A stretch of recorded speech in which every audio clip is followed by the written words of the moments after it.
तुम तो इस योग्य भी नहीं हो कि मैं तुम्हें अपना पुत्र कहकर पुकारूं। उस मनु का पुत्र जिसने आचरण के आदर्श बनाए, जिसने राजधर्म को जन्म दिया, उसकी संतान का ऐसा पतन। धिक्कार है तुम पर, जिसके नाम पर धरतीवासी स्वयं को मानव कहकर धन्य होते हैं। मैं तो राजकाज और परिवार का भार तुम्हारे हाथ सौंपकर संतुष्ट हुआ था, पर कदाचित ये मेरी भूल थी। तुम इसके योग्य नहीं थे। परंतु पिताश्री, मैंने राजकाज का कार्य संभालने में कोई भूल नहीं की। मेरी प्रजा मुझसे प्रसन्न है। तुम्हारी प्रजा तुमसे प्रसन्न है, और ये नारी, क्या ये तुम्हारी प्रजा नहीं? केवल इसलिए कि इसने तुम्हारी पत्नी बनना स्वीकार कर लिया। क्या ये न्याय के उन अधिकारों से वंचित हो गई जो प्रजा को प्राप्त होते हैं? क्या ये तुमसे प्रसन्न है? क्या अपराध किया था इसने जो इस गुणवंती के अधिकार छीनकर तुमने उस गुणहीन को दे दिए? क्या तुम्हारा पुत्र तुम्हारी प्रजा नहीं है, जिसका अपमान देखकर भी तुम चुप रहे, और केवल आज तुम्हारे कारण वो अनजानी राहों में भटक रहा है? मुझसे भूल हो गई पिताश्री। भूल मान लेने से भूल के दुष्परिणामों का अंत नहीं होता। भूल सुधार चाहती है, लेकिन उसकी सारी संभावनाएं तुमने समाप्त कर दी हैं। पौत्र ध्रुव तुम्हारा घर छोड़कर जा चुका है।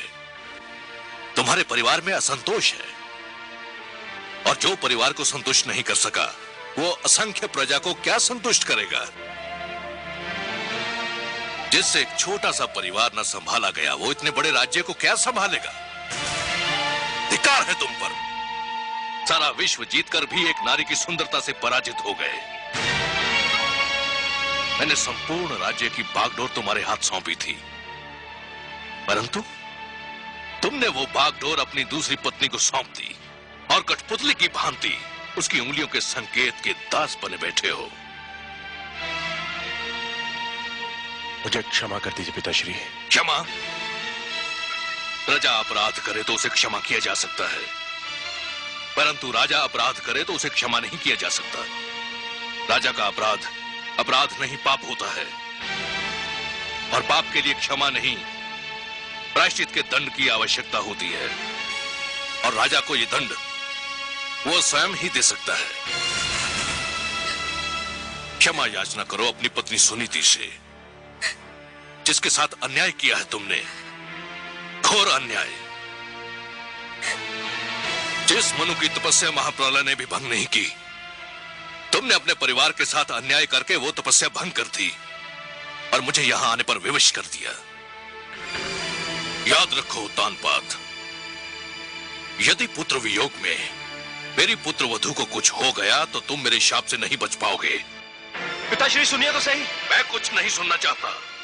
पिताश्री मुझे इतना कड़ा डंडा दीजिए पिताश्री।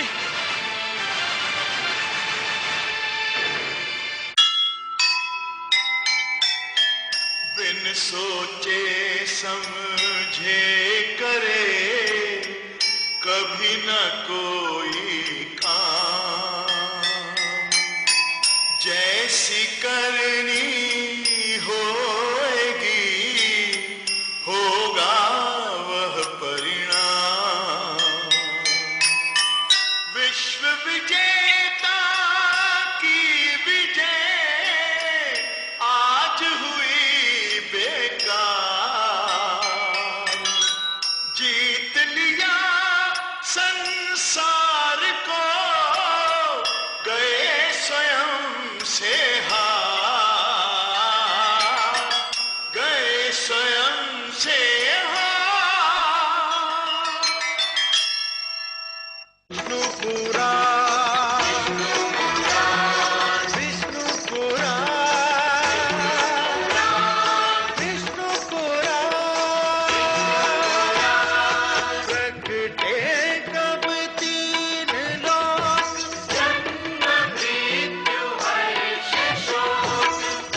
पृथ्वी जल वायु गगन प्रकृति कब ज्योत अगन इस पुराण में है निहित जप तप और योग ध्यान विष्णु पुराण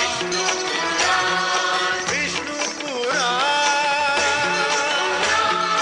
विष्णु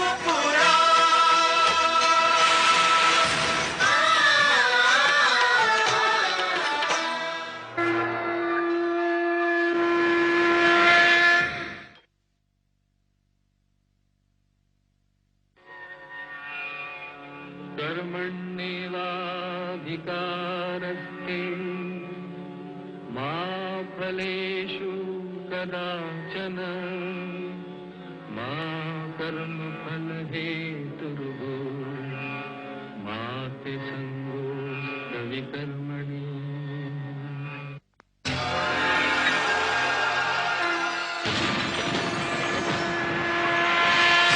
विष्णु पुराण विष्णु पुराण विष्णु पुराण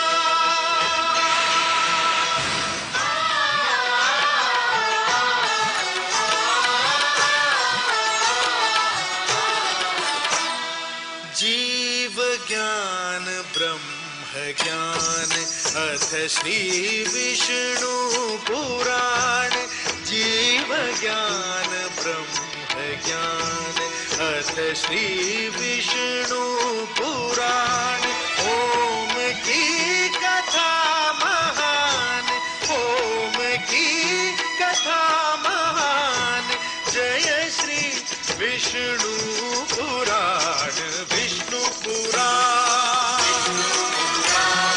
विष्णु पुराण विष्णु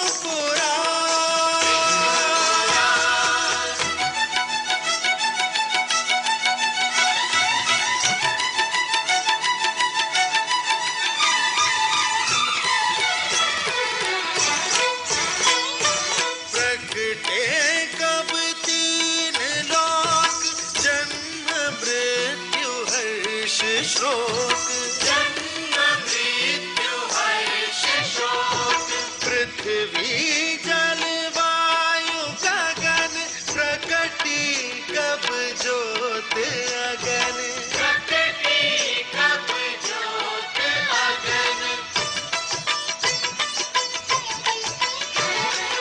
इस पुराण में है निहित इस पुराण में है निहित जप तप और योग ध्यान विष्णु पुराण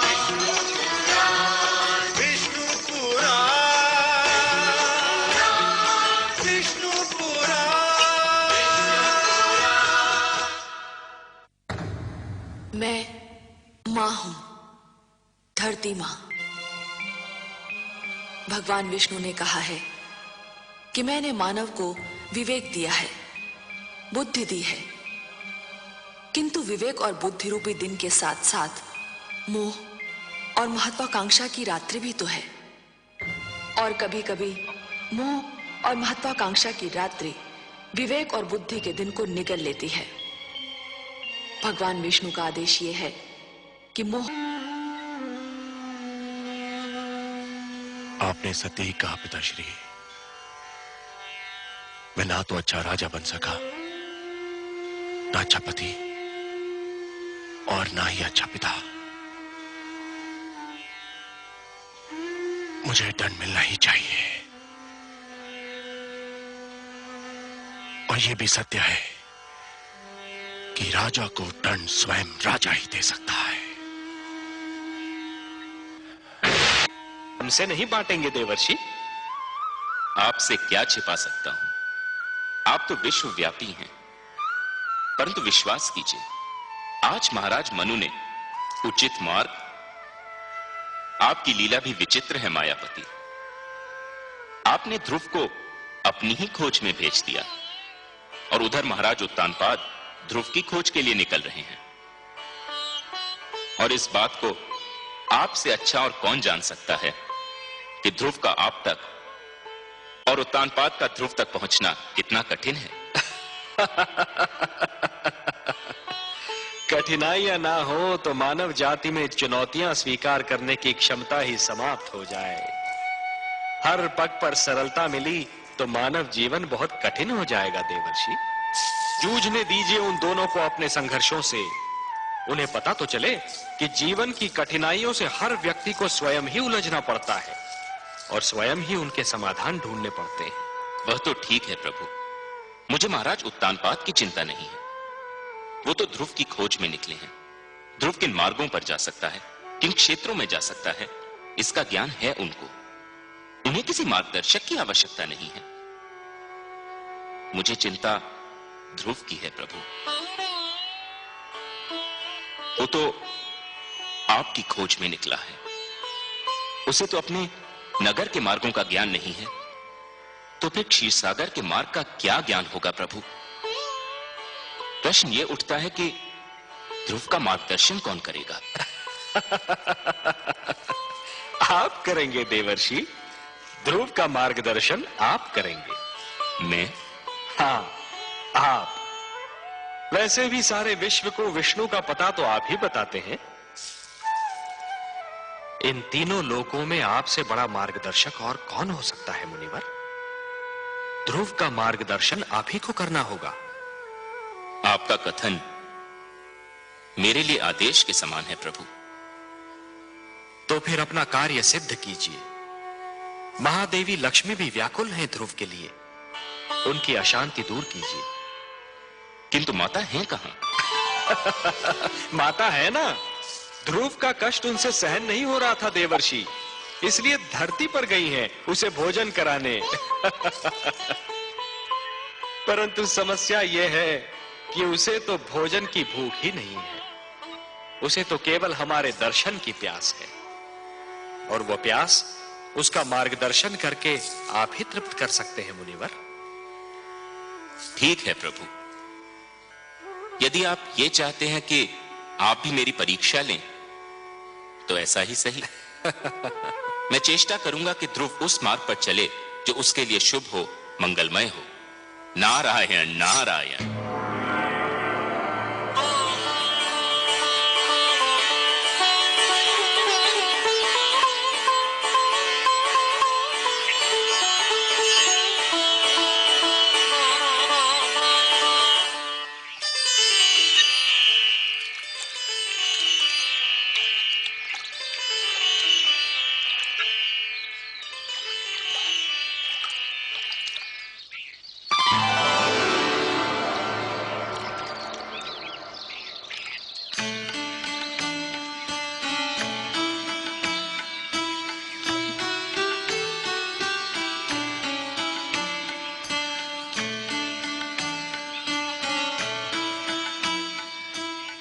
अरे माता आप?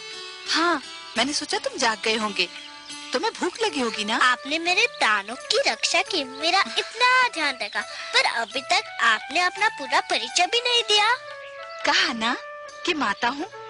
माता का परिचय क्या? माता तो एक नाते का नाम है, पर जिससे इस नाते का संबंध होता है उसका भी अपना एक नाम होता है। अच्छा, मेरा नाम तो सुनो, मेरा नाम विष्णु प्रिया है। विष्णु प्रिया अर्थात भगवान विष्णु की प्रिया। ये आप भगवान विष्णु की प्रिया है, तब तो आप ये भी जानते होंगे कि भगवान विष्णु कहाँ निवास करते हैं। नाम विष्णु प्रिया होने से कोई भगवान विष्णु की प्रिया थोड़ी ही हो जाती है। और यदि ऐसा होता तो इस समय भगवान विष्णु मेरे साथ होते और तुम्हें उनकी खोज में भटकना नहीं पड़ता। पर रखा जाएगा। वो अपने उस भूल की कि मैंने आपका परामर्श ठुकरा दिया। आपने मुझे रोका था और बिल्कुल ठीक रोका था कि मैं मुझे तो ये अधिकार ही प्राप्त नहीं। ये भूल आपने मर्यादा के विरुद्ध की है, अपने राजधर्म के विरुद्ध की है, और इस भूल का दंड या क्षमा आपको स्वयं आप प्रदान कर सकते हैं। जय ईश्वर, मुझे स्वीकार है आपका परामर्श राजगुरु, परंतु आप ही बताइए कि मैं स्वयं को इस भूल का क्या दंड दूं? वो तो आपको मिल ही रहा है महाराज। क्या पुत्र वियोग किसी दंड से कम है? क्या इस राजमहल का सूनापन और सन्नाटा किसी दंड से कम है? क्या ये कुछ कम दंड है कि आप राजभवन में हैं और पुत्र ध्रुव मनु की धूल छान रहा है? राजगुरु, यही दुख तो मुझे चैन नहीं लेने देता। चैन तो आपको उसी समय मिलेगा महाराज, जब आप ये निश्चय कर लेंगे कि आप इस भूल को न स्वयं दोहराएंगे न कभी किसी को दोहराने देंगे। प्रजा तो राजा के पद चिन्हों पर चलती है। आप अपनी प्रजा को विश्वास दिलाइए कि ऐसी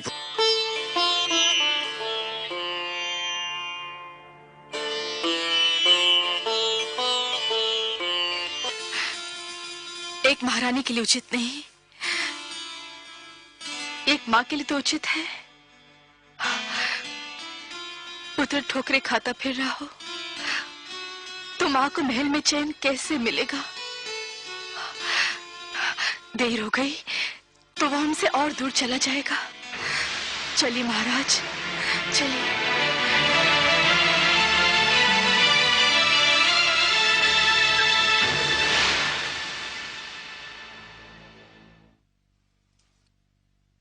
महारानी, महारानी, सब बना बनाया खेल बिगड़ गया। शुभ शुभ बोल बाबली, कौन सा खेल बिगड़ गया? महारानी सुनीति ने महाराज का मन एक बार फिर जीत लिया है। क्या? ये तू क्या कह रही है? स्पष्ट बता, क्या हुआ? मैं वहीं से चली आ रही हूँ। पुत्र शोक ने महाराज को व्याकुल कर दिया है। वो मेरे सामने महारानी सुनीति के समक्ष अपना पश्चाताप प्रकट कर रहे थे। क्या? हाँ महारानी, और अब दोनों मिलकर राजकुमार ध्रुव की खोज में जा रहे हैं। कुछ कीजिए वरना आपके सारे सपने चकनाचूर हो जाएंगे। नहीं, यह असंभव है। ऐसा नहीं हो सकता। मैं देखती हूँ कि महाराज कैसे जाते हैं।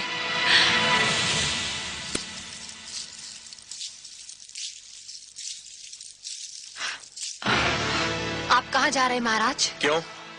क्या मुझे कहीं जाने के लिए तुम्हारी आज्ञा की आवश्यकता है? हम अपने पुत्र को ढूंढने जा रहे हैं, जो केवल तुम्हारे कारण राजमहल छोड़कर चला गया है। हम दोनों मिलकर अपने पुत्र को ढूंढेंगे। ये अचानक पुत्र मोह कैसे उमड़ा है महाराज? पिताश्री ने आकर मेरे नेत्र खोल दिए हैं। मुझे आज ज्ञान हुआ है कि परिवार में पिता का क्या महत्व होता है। मैं भटक गया था। पिताश्री ने मुझे सत्य का मार्ग दिखाया है और अब मैं इस मार्ग को कदापि नहीं छोड़ूंगा। कान खोलकर सुन लीजिए महाराज, मैं आपको कहीं नहीं जाने दूंगी। तू मुझे जाने नहीं देगी? तू रोकेगी मुझे? हाँ, मैं रोकूंगी आपको, क्योंकि मैं आपकी पत्नी हूँ। तू पत्नी नहीं, पत्नी के रूप में हमारे परिवार के सुख चैन, हमारी एकता और हमारे प्रेम की शत्रु है। महाराज, तू उस चमकती रेत के समान है जो प्यासे यात्री को दूर से जल तो दिखाई देता है, परंतु पास आने के बाद पता चलता है कि वो जल नहीं, केवल रेत है। पिताश्री ने आकर मुझे इस मोह जाल से मुक्त कर दिया है। तेरे मोह में फंसकर मैं अपनी देवी समान धर्म पत्नी को भूल चुका था, अपने आप को भूल चुका था। तो ये कहिए ना कि सुनीति ने अंत में आप पर अपना रंग जमा ही लिया। मैं सब समझती हूँ, इसी ने आपको मेरे विरुद्ध भड़काया है। ये बेचारी शोक की मारी किसी को क्या भड़काएगी? इसके मन में तो पुत्र वियोग की अग्नि दहक रही है। पर तू क्या जाने इस दुख को? यदि तेरा उत्तम कहीं चला गया होता तो तुझे ज्ञान होता कि पुत्र वियोग क्या होता है। ये आप क्या कह रहे हैं महाराज? भगवान के लिए इतने अशुभ बोल अपने मुंह से ना बोलिए। भगवान ना करे कि वो कहीं चला जाए। वो केवल आपका ही नहीं, मेरा भी पुत्र है।